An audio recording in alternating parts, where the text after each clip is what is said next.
My dear மக்களே, நான் தான் அவங்க தெற்கு தங்கச்சி பேசுகிறேன். எல்லாரும் எப்படி இருக்கீங்க? நான் இங்கே ரொம்ப நலமாக இருக்கேங்க. நீங்களும் ரொம்ப சந்தோஷமாகவும் நலமாகவும் இருப்பீங்க நம்புகிறேன். இன்றைக்கி ரொம்ப சூப்பரான ரெசிபி ஒன்று பார்க்க போகிறேங்க. மாசி சம்பல். நல்லா சுட சுட சாதத்தில் மாசி சம்பலை சேர்த்து நல்லா பிசைஞ்சு உருண்டை பிடிச்சு அம்மா கையால் எத்தனை பேர் சாப்பிட்ருக்கீங்க? நீங்கள் சாப்பிட்ருந்தீங்கன்னா கண்டிப்பாக கமெண்ட்டில் சொல்ல மறக்காதீங்க. மாசி கருவாடு மிகவும் பிரபலமான இந்த மாசி கருவாடு எங்கள் ஊர்களில் தான் தயார் செய்கிறாங்கன்னு நினைக்கும் போது எனக்கு கொஞ்சம் பெருமையாகவே இருக்குங்க. தூத்துக்குடியில் மாசி இல்லாத வீடுகளை உங்களால் பார்க்கவே முடியாதுங்க. எல்லார் வீடுகள்லையுமே இந்த மாசி கருவாடு இருக்கும். அதுவும் மாசி சம்பல்னா எங்களுக்கு அலாதி பிரியம். மாசி சம்பல் செய்துட்டாலே போதும், எங்களுக்கு வேறு எதுவுமே வேணாம். சாப்பாட்டுக்கு தொட்டுக்கிறதுக்கு அருமையான காம்பினேஷன்.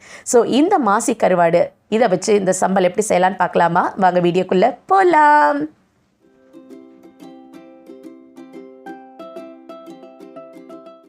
ஸோ இந்த மாசி சம்பல் செய்கிறதுக்கு தேவையான பொருட்கள் பார்க்குறதுக்கு முன்னாடி மாசியை குறித்து நம்ம கொஞ்சம் பார்க்கலாம். இந்த மாசி கருவாடு எதிலிருந்து தயார் செய்கிறாங்க அப்படின்னு பார்த்தீங்கன்னா, ரத்தச்சூரை மீன் அப்படின்னு சொல்லக்கூடிய மீன்லேருந்து தாங்க தயார் செய்கிறாங்க. அதாவது டியூனா ஃபிஷ். இந்த டியூனா ஃபிஷ் எங்கே அதிகமாக காணப்படுதுன்னு பார்த்தீங்கன்னா, மால்டிவ்ஸ், லக்ஷத்வீப் போன்ற தீவுகளில் அதிகமாக காணப்படுது. ஸோ இந்த மீன்கள் எல்லாம் நல்லா எங்கேருந்து தூத்துக்குடிக்கு வரும்னு பார்த்தீங்கன்னா, மாலத்தீவுகளில் இருந்தால் கொஞ்சம் அதிகமாக வரும். ஸோ அந்த பகுதிகளில் இந்த மீன் அதிகமாக காணப்படுங்க. ஸோ எங்கள் ஏரியாக்கள்லையுமே இருக்கும், பட் அதிகப்படியாக காணப்படுறது அந்த தீவுகளில். ஸோ இந்த மாசி கருவாடு எப்படி தயார் செய்வாங்கன்னு பார்த்தீங்கன்னா, அந்த மீன்களை எல்லாம் நல்லா ஒரு பெரிய பாய்லரில் அதை போட்டு நல்லா பாயில் பண்ணி ஒரு ஸ்டேஜ் வரைக்கும் பாயில் பண்ணுவாங்க. அதுக்கப்புறமா ஒரு ஸ்மோக்கிங் ரூமில் போடுவாங்கங்க. நம்மளை தந்தூரி பண்ணுறோம் இல்லைங்களா, அதுக்கு ஒரு ஒயர் மெஷ் மேலே வச்சு நம்ம தந்தூர் பண்ணுவோம். அது மாதிரி அந்த ஃபிஷ்ஷெல்லாம் நல்லா ஸ்மோக் பண்ணுவாங்க. அப்போ அது நல்லா கட்டை மாதிரி இறுகிரும். ஸோ அதுக்கப்புறம் என்ன பண்ணுவாங்கன்னா, ஒரு 1 வீக் வந்து நல்லா வெயிலில் காய வச்சு திருப்பவும் அதை வந்து ஸ்மோக்கிங் ரூமுக்கு கொண்டு வந்து திருப்பவும் ஸ்மோக் பண்ணி அதுக்கப்புறமா அதை என்ன செய்வாங்கன்னா நல்லா க்ளீன் பண்ணுவாங்க.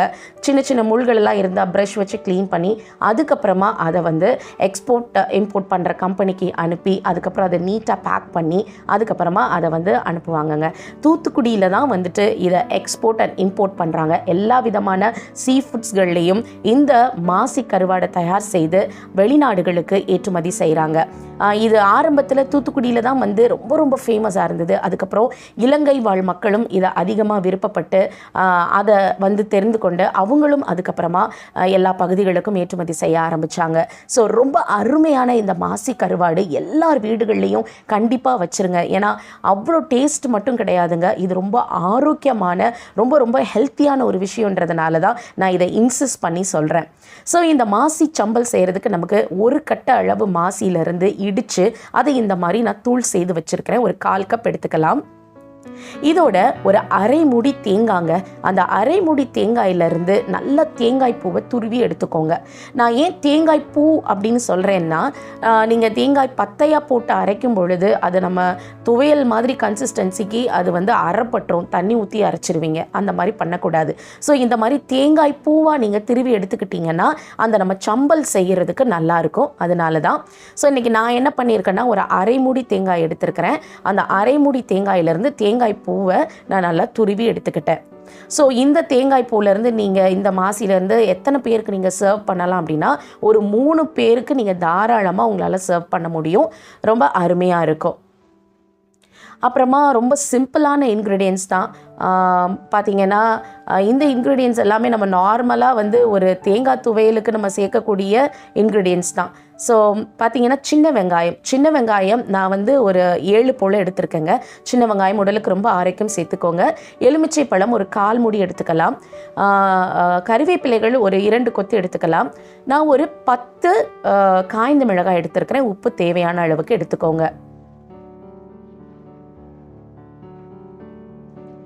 ஸோ ரொம்ப ரொம்ப சிம்பிளான இன்க்ரீடியன்ஸ் தான். அப்புறம் நான் சொன்னால் போல் இந்த கறிவேப்பிலையும் இந்த எலுமிச்சை பழமும் கம்ப்ளீட்டாக வந்து ஆப்ஷனல், உங்களுடைய விருப்பத்துக்கு நான் விட்டுடுறேன். சரி, இதை இப்போ எப்படி செய்யலான்னு பார்க்கலாம். இப்போ நான் ஒரு மிக்ஸி ஜாரில் இந்த காய்ந்த மிளகாயெல்லாம் சேர்த்துருக்கேங்க. நான் ஒரு 10 போல் எடுத்துருக்கிறேன். உங்களுக்கு காரம் அதிகமாக இருக்குன்னு நினச்சிங்கன்னா தாராளமாக நீங்கள் குறைத்து கொள்ளலாம். அதை வந்து நீங்கள் சேர்த்து இந்த மாதிரி பல்ஸ் மோடில் நான் ஓட்டி எடுத்துக்கிட்டேன். அதை எடுத்ததுக்கப்புறமா ஒரு 1/4 மூடி, அதாவது 1/4 கப் அளவுக்கு நமக்கு வந்து இந்த மாசி தூள் வந்து தேவை. ஸோ அதை நான் ஒரு கட்டையிலிருந்து இடித்து அதை வந்து இந்த மாதிரி பொடி செய்திருக்கிறேன். இதை இதோடு சேர்த்துட்டு இதை ரெண்டுத்தையும் சேர்த்து நம்ம பல்ஸ் மோடில் நீங்கள் ஓட்டி எடுத்துக்கோங்க. ஒரு 2 தடவை நீங்கள் பல்ஸ் பண்ணாலே போதுமானது. நார்மல் இதில் விடாதீங்க. அந்த மாதிரி மோடில் நீங்கள் போட்டு எடுத்தீங்கன்னா ரொம்ப அரைப்பட்டுரும். ஸோ பல்ஸ் மோட்லேயே போட்டு எடுங்க. ஸோ இது ரெண்டுத்தையும் சேர்த்து நல்லா பிளெண்ட் ஆகிற அளவுக்கு கொஞ்சம் பல்ஸில் போட்டு எடுத்துக்கோங்க. அப்புறமா நம்ம இதில் வந்துட்டு தேங்காய் பூ சேர்த்துக்கொள்ள போகிறோம். நான் ஏற்கனவே சொன்னேன் உங்கள்கிட்ட, தேங்காய் பத்தையாவோ தேங்காய் வில்லைகளாவோ சேர்க்காமல் இந்த மாதிரி தேங்காய் பூவாக நீங்கள் எடுத்துக்கோங்க.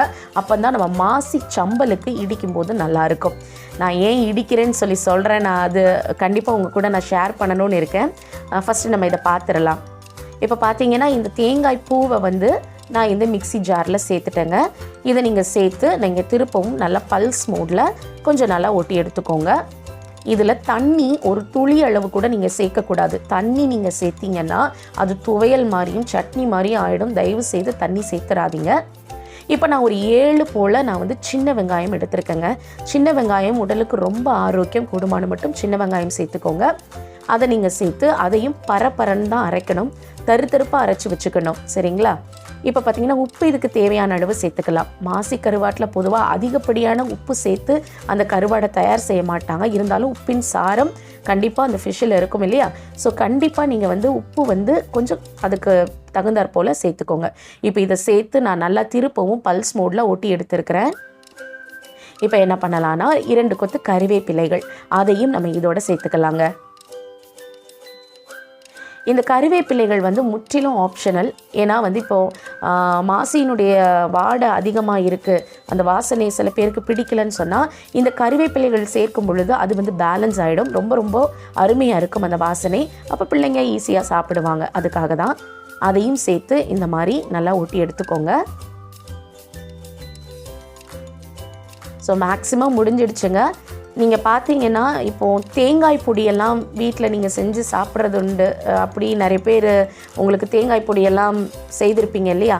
அப்படிப்பட்டவங்களுக்கு கண்டிப்பாக தெரிஞ்சிருக்கும். இந்த மாசி வந்து தேங்காய் பொடி செய்கிற மாதிரி தான், இந்த மாதிரி தான் நம்ம அதை அரைக்கணும். அதிகப்படியாக நம்ம துவையல் மாதிரி நம்ம தண்ணி சேர்த்து அரைக்கக்கூடாது. இந்த கன்சிஸ்டன்சியில் தான் இருக்கணும். ஸோ இப்படி இருந்தால் தான் அதனுடைய டேஸ்ட். நீங்கள் வந்து தண்ணி, நான் திரும்பவும் சொல்கிறேன், தண்ணி சேர்த்து அரைச்சிடாதீங்க, கெட்டு போயிடும், நல்லாவும் இருக்காது. ஸோ இந்த மாதிரி நீங்கள் இதை தயார் செய்துக்கோங்க. இன்னும் இதில் ஒரே ஒரு விஷயம் நம்ம ஆட் பண்ணணும். எலுமிச்சை பழத்தை நம்ம வந்து சேர்க்க போகிறோம். ஸோ எலுமிச்சை பழம் நான் ஏன் சேர்க்கலாம் அப்படின்னு நான் சொல்கிறேன்னா, அந்த புளிப்புத்தன்மை ஒரு சின்ன பஞ்ச் இருக்கும் அதில். அது மட்டும் இல்லாமல் அந்த வாசனை வந்து கொஞ்சம் அந்த எலுமிச்சை பழத்தினுடைய சாறினுடைய வாசனை வந்து ரொம்ப அருமையாக இருக்கும். கெட்டும் போகிறதுக்கு வாய்ப்பில்லை. அதனால் நான் ஒரு 1/4 மூடி அளவுக்கு தாங்க எலுமிச்சை பழத்தினுடைய சாறு சேர்க்கிறேன். ரொம்ப அதிகமாக தேவையே இல்லை. இது முற்றிலும் ஆப்ஷனல். கறிவேப்பிலைகளும் எலுமிச்சை சாரும் கண்டிப்பாக சேர்க்கணுமா அப்படின்னா இல்லை. உங்களுடைய விருப்பத்துக்கு ஏற்றாற் போல் நீங்கள் சேர்த்துக்கொள்ளலாம். ஸோ நீங்கள் இதை கலக்கும் போது கூட நீங்கள் எப்படி கலக்கணும் அப்படின்னா, நல்லா சுற்றி விட்டு கிளறி விடுங்க. நீங்கள் இப்படி நல்லா சுற்றி கிளறும் போது தான் என்ன ஆகும்னா, அந்த எலுமிச்சை பழத்தினுடைய சாறு வந்து நல்லா எல்லா பகுதிகள்லேயும் நல்லா விரவி வரும்.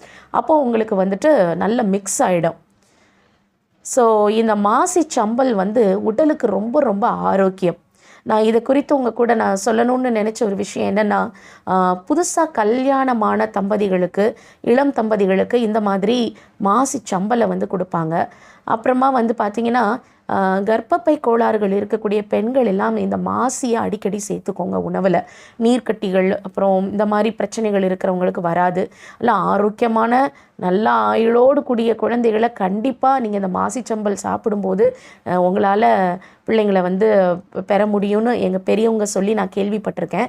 ஸோ இதெல்லாம் அதுக்காக தான் வந்து தயார் செய்து கொடுப்பாங்க. எல்லார் வீடுகள்லேயும் இந்த மாதிரி மாசி சம்பல் வந்து எங்கள் சவுத் சைடில் நாங்கள் செய்கிறது உண்டு. தூத்துக்குடி, கேரளா, ஸ்ரீலங்கன் பீப்புள் எல்லாருமே வந்து இந்த மாசி சம்பலை வந்து செய்வாங்க வீடுகளில். ஒரு துவையல் மாதிரி அரைக்கிற மாதிரி தான். ரொம்ப நீங்கள் இதுக்கு மெனக்கடணுன்ற அவசியம் இல்லை. தொட்டுக்கிறதுக்கு ரொம்ப அருமையான காம்பினேஷன். அதாவது சாப்பாடுக்கு சாம்பார் சாதம், ரசம் சாதத்துக்கெல்லாம் நீங்கள் வந்து தொட்டுக்கிறதுக்கு ஊறுகாய் இல்லாட்டினா இந்த மாதிரி மாசி சம்பல் வச்சு சாப்பிடும் பொழுது ரொம்ப அருமையாக இருக்கும். ஸோ ரொம்ப ரொம்ப டேஸ்டியாக இருக்கும். கண்டிப்பாக நீங்கள் செய்து பாருங்கள், உங்களுக்கு ரொம்ப பிடிக்கும். ஸோ இந்த மாசி சம்பல் ரொம்பவே சூப்பராக இருக்கும், ரொம்ப ரொம்ப சுவையாக இருக்குங்க. ஸோ மாசி சம்பலுடைய மருத்துவ குணங்கள் அதிகமாக இருக்கின்றதுனால உங்கள் வீடுகளில் கண்டிப்பாக இந்த மாசியை வாங்கி நீங்கள் செய்து பாருங்கங்க. இது டேஸ்ட் மட்டும் இல்லை, கண்டிப்பாக ரொம்ப ஹெல்த்தியான ஒரு விஷயம். எல்லார் வீடுகள்லையும் இந்த மாசியை நீங்கள் செஞ்சு சாப்பிடுங்க. இது அவ்வளவு ஆரோக்கியம் நிறைந்தது. அதாவது ட்ரை ஃபிஷ்ஷஸில் நிறைய விதமான ட்ரை ஃபிஷ்ஷஸ் உடம்புக்கு ஆரோக்கியமானதாக இருக்குங்க. ஸோ இதை கண்டிப்பாக நீங்கள் செஞ்சு சாப்பிடுங்க. ஸோ நான் இது உங்ககிட்ட நான் சொல்லும் பொழுது எனக்கு ரொம்ப டெம்டிங்காக இருக்குது. அது மட்டும் இல்லாமல் எனக்கு சைல்ட்ஹுட் மெமரிஸில் ஒரு விஷயம் ஞாபகம் வருது. சின்ன வயசில் எங்கள் அத்தை என்ன செய்வாங்கன்னா, வீட்டுக்கு பின்னாடி பெரிய உரல் இருக்கும். அந்த உரலில் வந்து நல்லா இதை போட்டு இடிப்பாங்க. நீங்கள் குடும்பம் மட்டும் உரல்லையோ இல்லை அம்மிலையோ அரைச்சி செஞ்சு பாருங்கள், டேஸ்ட் அட்டகாசமாக இருக்கும். நானும் என்னுடைய கசின் என்ன பண்ணுவோன்னா, அந்த உரல்லையே வந்துட்டு அந்த சுட சுட சாதத்தை போட்டு நல்லா பிசைஞ்சு உருண்டை பிடிச்சு சாப்பிடுவோம். அந்த டேஸ்ட் வந்து அவுட் ஆஃப் த வேர்ல்டுன்னு சொல்லலாங்க. அதெல்லாம் நீங்கள் கண்டிப்பாக எக்ஸ்பீரியன்ஸ் பண்ணியிருந்தீங்கன்னா நிச்சயமாக நீங்கள் கமெண்ட்டில் சொல்ல மறக்காதீங்க. ஸோ நீங்களும் உங்கள் வீடுகளில் இந்த மாசி செம்பலை தயார் செய்து சாப்பிட்டு பாருங்கள், உங்களுக்கு ரொம்ப பிடிக்கும். எண்ணங்களின் பிரதிபலிப்பே வாழ்க்கைன்னு சொல்கிறாங்கல்ல, நல்லதையே நினைப்போங்க, வாழ்க்கை ரொம்ப அழகானதாக அமையும். ஸோ இந்த நோட்டோட நான் கிளம்புற டைம் வந்தாச்சுங்க. இந்த வீடியோ உங்களுக்கு ரொம்ப பிடிச்சிருந்தா லைக் பண்ணி, ஷேர் பண்ணி, கமெண்ட் பண்ணி, மறக்காமல் தெற்கு தங்கச்சி சேனலுக்கு சப்ஸ்கிரைப் பண்ணுங்கள். ஸோ இதே மாதிரி இன்னொரு வீடியோவில் உங்களை நான் மீட் பண்ணுற வரைக்கும் சந்தோஷமாக இருங்க, சிரிச்சுக்கிட்டே இருங்க. Take care all, bye bye.